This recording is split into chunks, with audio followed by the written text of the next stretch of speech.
It is weird to think the amount of people it's just weird.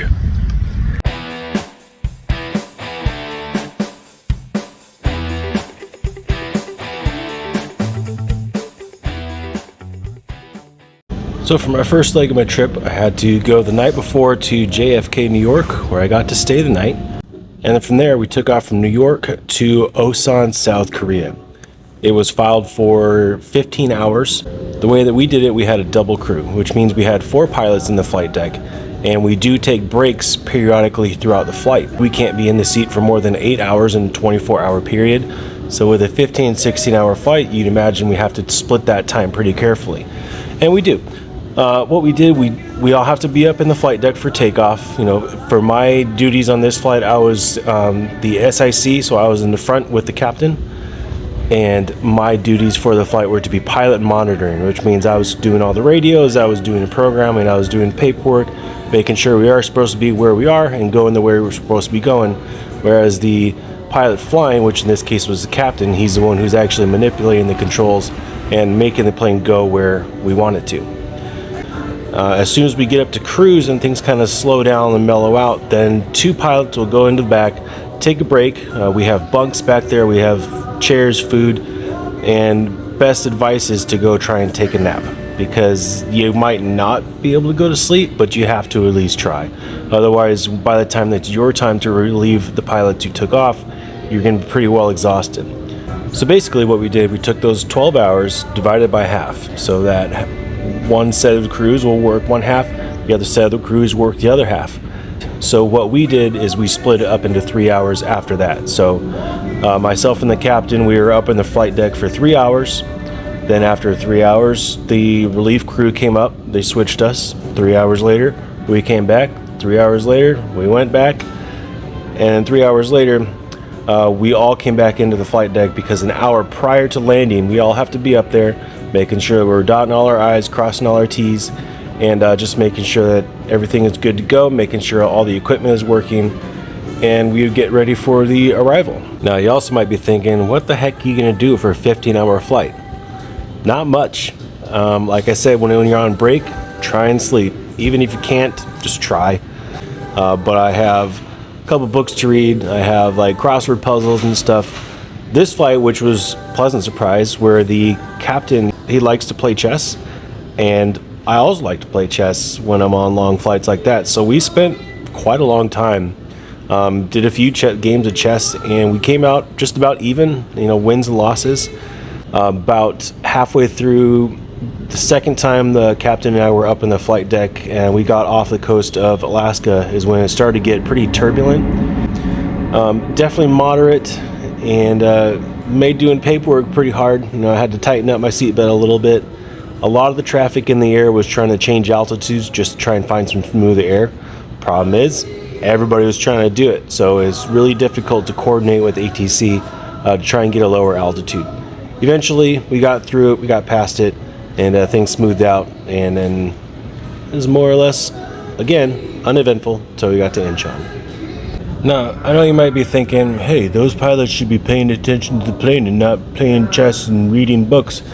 Well, there's a lot of time where there's nothing happening. We're in cruise, autopilot's on. We're not even talking to anybody on the radio, because when you get far enough out there, the radio doesn't really reach that far reliably. So what we have is called CPDLC, which is basically we can send text messages back and forth to the air traffic controllers, and they will respond with text messages. So obviously when we're in lower altitudes, higher workloads, talking to people, we're not doing any of these things. We're not playing chess. We're not reading our books. We are paying attention to the aircraft, paying attention to the radios, and doing things that's necessary to operate the aircraft.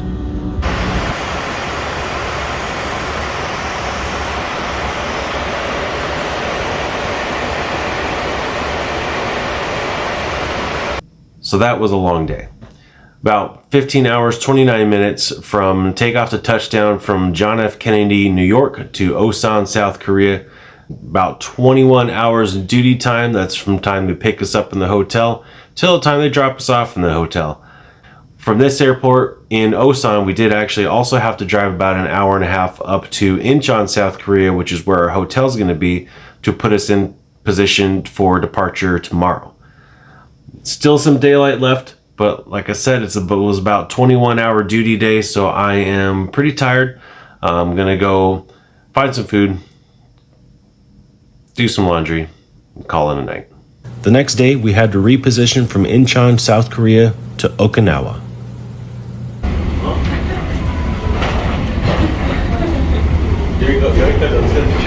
After a short rest in the hotel, myself and 2 other crew members caught a cab to Urasoe Park, where the restored ruins of the Urasoe Castle are located. Urasoe Yudore is one of the mausoleums of the Ryukyu kingdoms. It houses the remains of the kings of the Ryukyu kingdoms. The western crypt on the right is said to be the tomb of King Iso. King Shoni and his family are entombed in the eastern crypt. The Ryukyu kingdoms was an independent country and flourished through trade with China as well as neighboring countries. Located at the center of an extremely busy international trade route, made control of the islands a highly sought-after position. And in 1609, it became of Japan's shogunate system. A ban was placed on the citizens of the Ryukyu kingdoms from carrying weapons, and thus, karate was born. It became a prefecture of Japan in 1879. The remains of the castle was one of the defensive positions the Japanese used during the Battle of Okinawa. Although the castle was thoroughly destroyed due to World War II and quarrying after the war, it was restored to its pre-war status. The particular area I'm standing was known to the Americans as Hacksaw Ridge. When the American military ascended to the top of the cliff, they were met by violent resistance from the Japanese forces, forcing them to retreat back down the ridge and leaving them with a high number of casualties. Known as the Typhoon of Steel due to the ferocity of the fighting, intensity of Japanese kamikaze attacks, and the sheer number of Allied ships and armored vehicles that assaulted the island. So we are here in Okinawa, Japan, at the location of the Battle of Okinawa. If you ever saw the movie Hacksaw Ridge, this is it. You wouldn't be able to tell, apparently all this foliage is new. Well, new compared to when it was bombed. A large amount of people died here during the Battle of Okinawa.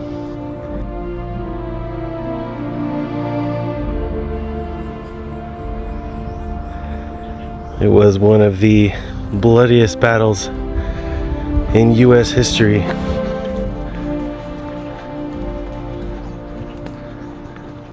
Gotta say, walking through here, it does feel strange knowing the amount of people that died here. It was actually 78 years ago right now. It's it's April 17th. And that battle started on April 1st, went into June. Somewhere up here is where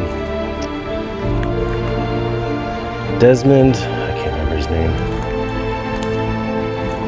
Desmond T Doss, the guy in the movie Hacksaw Ridge, where he saved 75 people when they was ordered to evacuate. So he's 75 people. He was a devout Seventh-day Adventist. He refused to pick up a gun and pointed at the enemy. But he was a medic for the Army, corporal, and he stuck around and lowered 75 people down the ridge, Hacksaw Ridge. And with that, he earned the Medal of Honor for bravery.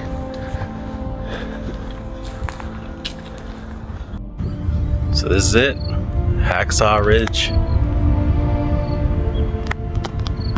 Desmond T Doss saved 75 people, putting them down the ridge. So once they made it to the top here, met with a lot of resistance, a lot of casualties. So they had to head back down. It is weird to think the amount of people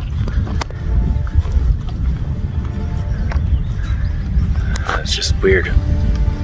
Can't put words to it. I'm up here in t-shirt and shorts, sunglasses, and I'm sweating about the same time that they were up here. And they had to do it in full combat gear. After walking along the ridge for a couple hours, took a train and headed back into town.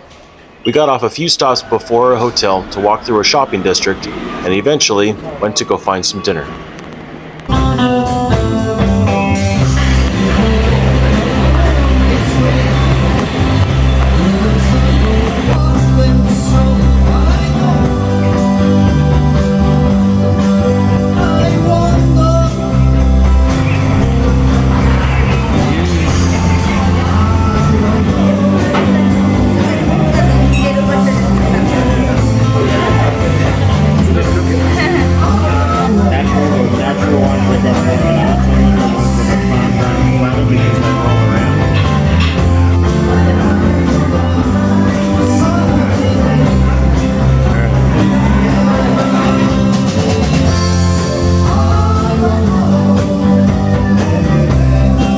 So I'm about to head downstairs and meet up with the crew and go on the shortest flight that I have yet to be flown with this company.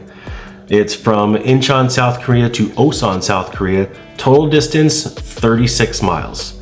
You saw earlier in this video that the longest flight that I've done on this one was 15 hours, 29 minutes. We might get 29 minutes. Because this flight is so short, they don't even bother filing us for a departure procedure. What they might just do is say, hey, take off, fly southbound, and then head over to or talk to the controllers over at Osan, and they'll tell you how to get over to the eastern part of the airport, because right now the winds are predicting that we're going to be land to the west. It looks like we are tankering fuel, and tankering fuel basically means that we're filling up with a lot of gas here in Incheon so that we don't have to do that in Osan. That could be a number of things. Could be gas is cheaper here. And we don't want to and we don't want to fill up too much, because if we're too heavy, then we can't take as much cargo. After we take off from Osan, we're going to head back over to Anchorage. And so we're tankering fuel, which means we do have a lot of gas. So if we do need time, we have a lot of fuel to do it. We can always get more fuel in Osan, but the way that they have us right now is we are tankering from Incheon heading to Osan. So I'm about out of time. I'm gonna go head downstairs, meet up with the crew, and we're gonna get to it. We'll let you know how it goes. So the flight didn't turn out to be that bad. It turned out to be 27 minutes from takeoff to touchdown.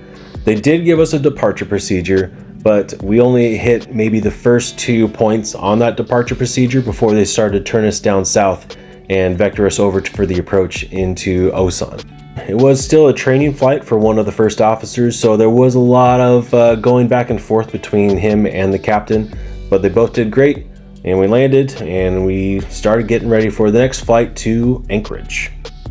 Make sure you keep watching till the end of the video, because you're not going to want to miss it. But that's it for this video. If you like what you see, be sure to like, comment, and subscribe. If there's anything that you want to see in future videos, please feel free to leave that in the comment section down below, and I'll get around to it. Until then, my name is Ryan. Thanks for flying.